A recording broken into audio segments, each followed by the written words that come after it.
میرے سر پر قرض کا بوجھ ہے، یہ سارا مجھے اکیلے نہیں اتارنا ہے۔ میں واپس آ گیا تو قرضداروں کو کیا جواب دیں گے؟ مجھے اس بات کا بھی احساس تھا کہ اس نے قرض اتارنا تھا، مگر میں اس سے کہتی تھی کہ تم گھر واپس آ جاؤ اور اپنی نوکری پر بھائی کو رکھ لو، کیونکہ وہ تو کنوارا تھا، اس کے پیچھے کوئی انتظار کرنے والا نہیں بیٹھا تھا۔ مگر یہ سن کر میرا شوہر غصے میں آ جاتا تھا اور کہتا تھا کہ ابھی میرا بھائی چھوٹا ہے، میں اسے ان مصیبتوں میں نہیں ڈالنا چاہتا۔ کبھی کبھی تو وہ میری بات پر اتنا موڈ آف کر لیتا تھا کہ کال ہی کاٹ دیتا تھا، اور پھر کئی کئی دنوں تک میری کال ہی نہیں اٹھاتا تھا۔ ادھر میں مچھلی کی طرح تڑپنے لگتی تھی، رات گزرنے کا نام نہیں لیتی تھی، اکیلی سو سو کر تنگ آ گئی تھی، سارا دن بھی اپنے کمرے میں سوئی رہتی۔ دیور صبح کالج چلا جاتا تھا اور دوپہر میں واپس آ جاتا تھا۔ اسے موویز دیکھنے کا شوق تھا۔ میں جب اس کے لیے چائے یا کھانا لے کر کمرے میں جاتی تھی تو وہ مجھے بھی مووی دیکھنے کی آفر کرتا تھا۔ میرا موڈ اچھا ہوتا تھا تو میں اس کے ساتھ بیٹھ جاتی تھی، ورنہ منع کر کے اپنے کمرے میں آ کر بیٹھ جاتی۔ اس دن بھی میرا موڈ اچھا تھا، اس لیے میں اس کے ساتھ صوفے پر بیٹھ کر مووی دیکھنے لگی۔ مووی دیکھتے ہوئے میں اس میں کھو سی گئی۔ شادی سے پہلے میں عام لڑکیوں کی طرح سوچتی تھی کہ شادی کے بعد اپنے شوہر کے ساتھ ہر رات کو رومانٹک سی فلم دیکھوں گی، اپنے شوہر کے ساتھ زیادہ وقت گزاروں گی، ہنسی مذاق کروں گی۔ مگر شادی کے بعد پتہ چلا کہ سب کے لیے شادی کے بعد کی زندگی اتنی اچھی نہیں ہوتی۔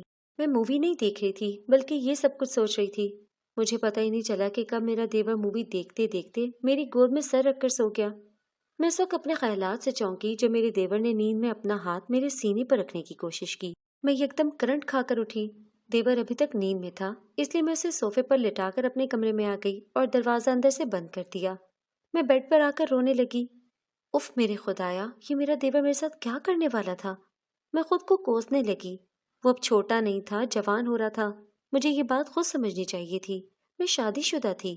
وہ ناسمجھ تھا، مگر مجھے تو یہ بات پتہ تھی کہ دیور بھی عورت کے لیے نامحرم ہوتا ہے، بالکل کسی آگ کی طرح جو آپ کا سب کچھ جلا کر راکھ کر دیتی ہے۔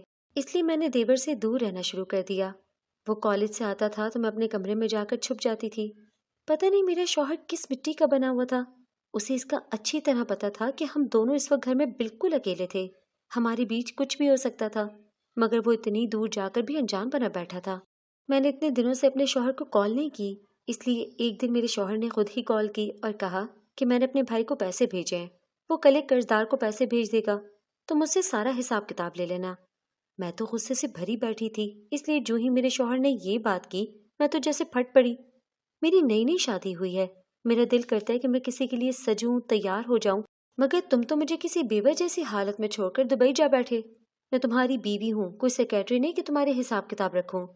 میں نے یہ کہہ کر کال کاٹ دی۔ اس وقت مجھے اتنا غصہ آیا کہ میں باتھ روم میں گئی اور اپنے جہیز کی پنک ساڑی نکالی اور خوب تیار ہو گئی۔ میں نے سوچا کہ میرے شوہر نے اتنا بڑا قرض لے کر اپنی زندگی اجیرن کر دی، مگر میرا کیا قصور ہے؟ میں اس کے لیے اپنی زندگی کیوں برباد کروں؟ میرا میک اپ کا سامان، جیولری، کپڑے بڑے بڑے بیکار ہو جائیں گے۔ میرا شوہر 5 سال بعد گھر آئے گا، تب تک میں اپنی زندگی کیوں برباد کروں؟ میں تیار ہو کر باہر آ گئی، تبھی میرا دیور گھر واپس آ گیا۔ مجھے یوں تیار دیکھا تو ہکا بکا رہ گیا۔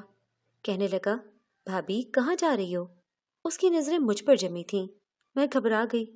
یہ تو میں نے سوچا ہی نہیں تھا کہ اسے کیا جواب دوں گی کہ میں نے اتنی تیاری کیوں کی ہوئی ہے۔ دیور کا جواب سن کر میں شرمندہ ہو کر کہنے لگی، میں تو کہیں نہیں جا رہی، مگر تم کیوں پوچھ رہے ہو؟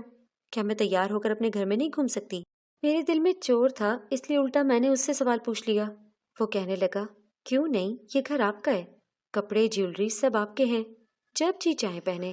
دیور کو اس بات پر کوئی اعتراض نہیں تھا، مگر میں شرمندہ ہو گئی تھی، اس لیے میں نے دیور سے کہا، آج تم جلدی کیسے آ گئے؟ یہ سن کر وہ اپنا سر دباتے ہوئے کہنے لگا، بھابھی مجھے بخار بھی تھا اور سر میں درد بھی، اس لیے کالج سے جلدی چھٹی لے کر گھر آ گیا، آپ مجھے گرما گرم چائے پلا دیں۔ دیور یہ کہہ کر اپنے کمرے میں چلا گیا، جبکہ میں کچن میں آ گئی۔ چائے تیار ہو گئی تو دیور کے کمرے میں لے آئی۔ اس کے کمرے میں آئی تو میرے پیروں سے زمین نکل گئی۔ اس نے مجھے دیکھتے ہی اپنی شرٹ اتار دی اور کہنے لگا، جلدی آئے بھابھی۔ یہ سن کر میں جیسے شرزر رہ گئی۔ مجھے اپنے دیور کی اس حرکت پر یقین نہیں آ رہا تھا۔ وہ کیا سمجھا تھا؟ کیا میں اسے دکھانے اور بہکانے کے لیے تیار ہوئی تھی؟ اف میرے خدایا، یہ میں نے کیا کر دیا؟ میں نے یہ کیوں نہیں سوچا کہ گھر میں جوان دیور ہے، وہ مجھے یوں دلہن بنے دیکھے گا تو کیا سوچے گا؟ میں نے چائے میز پر رکھ دی اور کمرے سے جانے لگی۔ تبھی دیور نے پھر سے کہا، بھابھی جلدی آؤ، مجھے کسی چیز نے کاٹ لیا ہے۔ یہ سن کر میں چونک گئی۔ آگے بڑھی تو دیکھا کہ دیور کی پیٹھ پر اتنا بڑا بچھو موجود تھا۔ ارے یہ تو بچھو ہے، اس نے شاید تمہیں کاٹ لیا ہے، میں اسے نیچے گرا کر مار دیتی ہوں۔ میں نے ادھر ادھر دیکھا تو مجھے ایک ڈنڈا نظر آیا جس کی مدد سے میں نے وہ بچھو مار دیا، مگر تب تک وہ میرے دیور کے کندھے پر کاٹ چکا تھا۔ میرا دیور درد سے تڑپنے لگا۔ ہائے بھابھی میں مر گیا، ہائے بھابھی میں مر گیا کہنے لگا۔ میں آگے بڑھی اور کندھے پر ایک دبا لگا دی، مگر میرے دیور کو اور تکلیف ہونے لگی۔ اس نے مجھے اپنے بستر پر بٹھا دیا اور میری گود میں سر رکھ دیا۔ بھابھی بہت درد ہو رہا ہے، کچھ کرو۔ میں گھبرا کر اس کے کندھے پر مالش کرنے لگی تاکہ درد کم ہو جائے۔ میں نے دیور سے کہا کہ وہ کسی ڈاکٹر کے پاس چلا جائے، مگر اس نے کہا کہ میں ایک اکیلا اس تکلیف کے ساتھ نہیں جا پاؤں گا، اس لیے میں آدھی رات تک اس کی مالش کرتی رہی۔ وہ درد سے کراتا رہا تو میں اس کا سر دبانے لگتی تھی، کیوں کبھی اس کا درد کم ہو جاتا تھا اور کبھی زیادہ۔ اسے پہلے ہی بخار تھا، اب درد کی وجہ سے وہ بے ہوش سا پڑا تھا۔ میں اپنے کمرے میں جانا چاہتی تھی، مگر یہ سوچ کر نہیں گئی کہ میرے جاتے اس کی طبیعت پھر سے خراب ہو گئی تو اس کے بھائی کو کیا جواب دوں گی۔ اس لیے دیور کے بستر پر آڑی ترچھی لیٹ گئی اور پھر ہم دونوں کو نیند آ گئی۔ صبح میری آنکھ کھلی تو میرے ہوش اڑ گئے۔ میں اپنے دیور کی باہوں میں سوئی ہوئی تھی اور میری ساڑی کب کی اتر چکی تھی۔ میں نے گھبرا کر دیور کی طرف دیکھا، شکر ہے وہ ابھی تک نیند میں تھا، اس لیے میں نے خود کو اس سے الگ کیا اور دھڑکتے دل کو سنبھالتے اپنے کمرے میں آ گئی اور گھر والے کپڑے پہن لیے۔ صبح میرا دیور اٹھا تو ٹھیک تھا، مگر میں اسے نظریں نہیں ملا پا رہی تھی۔ نہ جانے رات کے کس پہر میں نے خود کو اپنے دیور کے حوالے کر دیا تھا۔ شاید وہ جاگ رہا تھا یا میری طرح نیند میں تھا، یہ بات مجھے نہیں پتا تھی، مگر اب مجھے یہ سوچ کر شرم آ رہی تھی۔ میرا دیور ناشتہ کر کے کالج چلا گیا، جبکہ اسی وقت میرے شوہر کی کال آ گئی۔ اس نے کال پک کرتے غصے سے کہا، کل رات میں نے تمہیں کتنی بار کال کی مگر تم نے میری کال نہیں اٹھائی۔ پتہ نہیں تم کل رات کس کے ساتھ مزے لے رہی تھی۔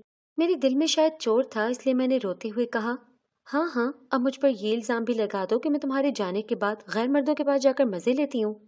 میری بات سن کر شوہر کو اور غصہ آ گیا اور وہ کہنے لگا، تو پھر مجھے بتاؤ، اگر کل رات تم اپنے کمرے میں تھی تو تم نے میری کال پک کیوں نہیں کی؟ تبھی مجھے یاد آیا کہ جب میں اپنے دیور کے کمرے میں گئی تھی تب میرا موبائل میرے کمرے میں رہ گیا تھا، کیونکہ میں رات کو دیور کے کمرے میں سو گئی تھی، اس لیے میرا شوہر کال کرتا رہا ہوگا مگر مجھے اس کی کال سنائی نہیں دی۔ مگر اب یہ بات اسے بتا کر اس کا شک اور مضبوط نہیں کر سکتی تھی، اس لیے میں نے اپنے شوہر کو پیار سے سمجھاتے ہوئے کہا، دیکھو یہی بات تو میں تم سے روز کہتی ہوں کہ میاں بیوی کو ایک دوسرے کے ساتھ رہنا چاہیے، دونوں دور ہوں تو شک بڑھنے لگتا ہے، اس لیے ہم دونوں کو ساتھ رہنا چاہیے۔ میں ایسا کرتی ہوں کہ اپنے جہیز کے کچھ زیور بیچ کر دبئی کا ویزا لگوا لیتی ہوں، پھر ہم دونوں ساتھ میں رہیں گے۔ یہ سن کر میرا شوہر جلدی سے بولا، ارے نہیں نہیں، یہ میں نے کب کہا کہ تم میرے پاس آ جاؤ؟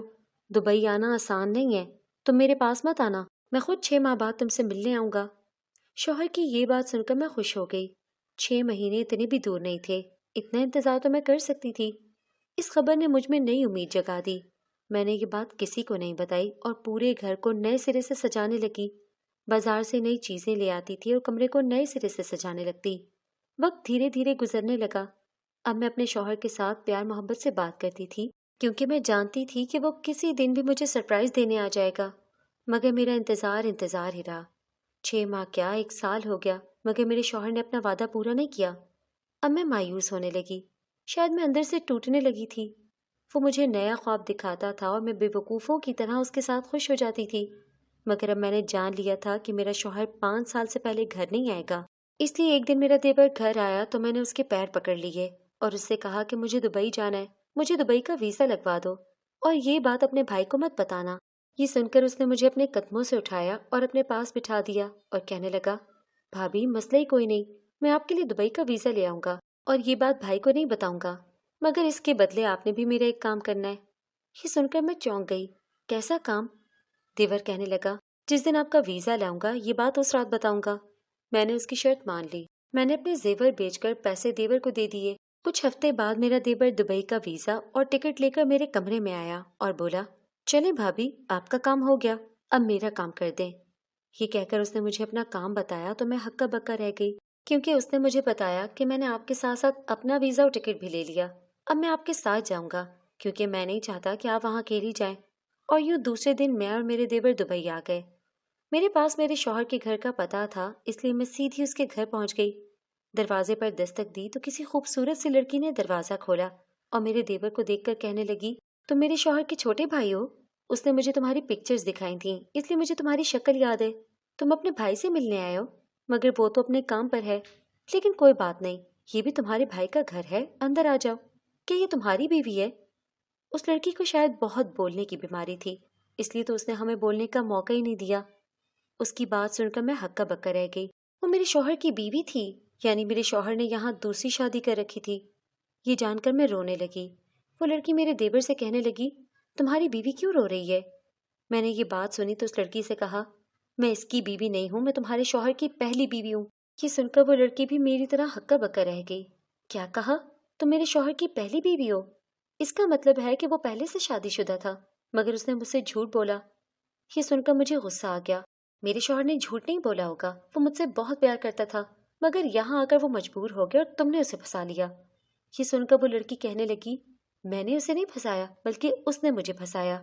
وہ میرے باپ کے دفتر میں نوکری کرتا تھا، نوکری پکی کرانے کی خاطر مجھ سے پیار کیا اور شادی کر لی، مگر وہ بہت دھوکے باز ہے۔ میں یہ بات ابھی اپنے باپ کو بتاتی ہوں۔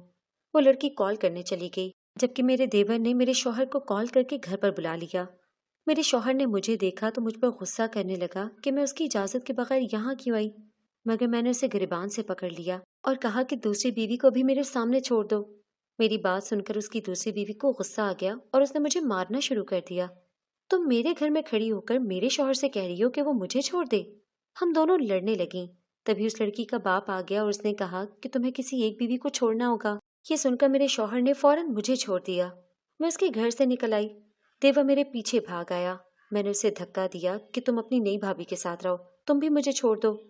یہ سن کر اس نے میرا ہاتھ پکڑا اور کہنے لگا، اب تم میری بھابھی نہیں ہو، اس لیے میں تمہارے ساتھ رہوں گا، کیا تم مجھ سے شادی کرو گی؟ یہ سن کر میں ہکا بکا رہ گئی۔ ہم اسی دن پاکستان واپس آ گئے، مگر اس بار میں اپنے میکے آ گئی اور ان کو ساری بات بتا دی، جسے سن کر انہوں نے کہا کہ ابھی تم جوان ہو، اس لیے تمہیں دوسری شادی کر لینی چاہیے۔ شاید انہیں لگا کہ میں ان پر بوجھ بننے والی تھی، اس لیے میں نے دیور کو گھر بلا لیا اور اس سے نکاح کر لیا۔ جس طرح چاول کے سبھی دانے برابر نہیں ہوتے، اسی طرح میرا دیور بھی اپنے بھائی جیسا بے وفا نہیں نکلا اور بہت اچھا شوہر ثابت ہوا۔